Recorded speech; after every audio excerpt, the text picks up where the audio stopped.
રાજ્યભરની આયુર્વેદિક કોલેજોમાં તબીબી અભ્યાસક્રમ BAMSના ત્રીજા વર્ષની પરીક્ષામાં 20 જુલાઈએ લેવામાં આવેલ શલ્યતંત્ર 1નું પેપર લીક થયું હોવાના આરોપો અને વહેતી થયેલી વાતથી ખળભળાટ મચી ગયો છે. પેપર પહેલાં સોશિયલ મીડિયામાં પેપરના ઇમ્પોર્ટન્ટ ટોપિક્સની યાદી વહેતી થઈ હતી, જેમાં દર્શાવાયેલા 12માંથી 11 મુદ્દાઓ પેપરમાં પૂછાતા પેપર લીક થયું હોવાની આશંકા વ્યક્ત થઈ રહી છે. ઉલ્લેખનીય છે કે રાજ્યભરની આયુર્વેદિક કોલેજો જામનગરની ગુજરાત આયુર્વેદ કોલેજ સંલગ્ન છે, ત્યારે આ કથિત પેપર લીકના તાર જામનગર અને યુનિવર્સિટી સાથે જોડાયેલા છે કે શું, એ સવાલ સૌથી મોટો છે. સમગ્ર ઘટના પછી યુનિવર્સિટીના ઇન્ચાર્જ પરીક્ષા નિયામક HP ઝાલાએ તપાસ સમિતિ રચવાની કવાયત સહિતના પગલાઓ લેવામાં આવનાર હોવાની વાત કહી હતી. શલ્ય 1 વિષયનું જે પેપર હતું 20 તારીખનું પેપર હતું, એટલે એની અંદર પેપર તો સવારના ટાઈમમાં આવ્યું. મારી પાસે જ્યારે ફોન આવ્યો ત્યારે સાંજના સમયની અંદર ફોન આવીને કીધું કે આવી રીતે આ પેપર છે, એમાંથી આટલા મુદ્દાઓ પૂછાણા છે, મોબાઈલની અંદર એવા ઇમ્પોર્ટન્ટ આપેલા છે, એવું કરીને આપેલો હતો. ત્યારે પેપર એ તો 12:30 પેપર પૂરું થઈ જાય છે સવારના ટાઈમમાં. સાંજના ટાઈમમાં મને આવ્યો છે, એટલે વાત થઈ, રજૂઆત થઈ, એના ઉપર અમે આગળ શું છે, એમાં તથ્ય શું છે, એના માટેનો અમે આગળ તપાસ એને કરવાના છે.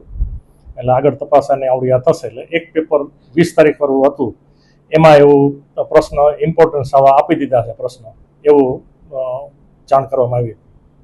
પેપર લીક થયું છે એ વાતને માનું છું. તપાસ સમિતિમાં કોઈ 3 સભ્યોની ટીમ બનશે, 5 સભ્યોની કે તપાસના આદેશ આપ્યા છે કે ના? એ હવે તો ઓલામાંથી થશે. આગળ અત્યારે પરીક્ષા ચાલુ છે, ઓલામાંથી છે, એટલે બીજા કોઈ પેપરમાં ક્યાંય એવી નથી. આ પેપરમાં એક ફરિયાદ છે, એટલે માન્ય કુલપતિ શ્રી આવે એટલે એમની પાસે કરી અને અમે આગળ તપાસ સમિતિને આગળ કરીને આગળ તપાસ ચલાવશું કે આમાં તથ્ય કેટલું છે. હા, એ આગળનું જોશું. પહેલા તો તપાસ સમિતિ પોતાનું કામ કરી લે, એટલે પછી આપણે વધારે આગળની માહિતી બધી અમે તો અમારા રેગ્યુલેશનમાં છે કે અલગ અલગ પ્રકારની આવું થયું હોય તો શું છે, રેગ્યુલેશનમાં આપેલી જ છે કે શું કરી શકાય, કોઈ પણ હોય એના ઉપર પગલાં લઈ શકાય જે કક્ષાના ઓલામાંથી થયું હોય. એટલે રેગ્યુલેશનમાં આપેલા જ છે, સ્પષ્ટ આપેલા છે, એ પ્રમાણે કાર્યવાહી કરશું. પેપર લીકની જો વાત સાચી નીકળે તો આ વિષયની પરીક્ષા પાછી લેવામાં આવે કે બધા વિષયોની પાછી એ તો હજી પહેલા તો તથ્ય સાચું છે કે ખોટું પહેલા તો એ થાય. કેટલો સમય લાગશે તપાસ સમિતિને?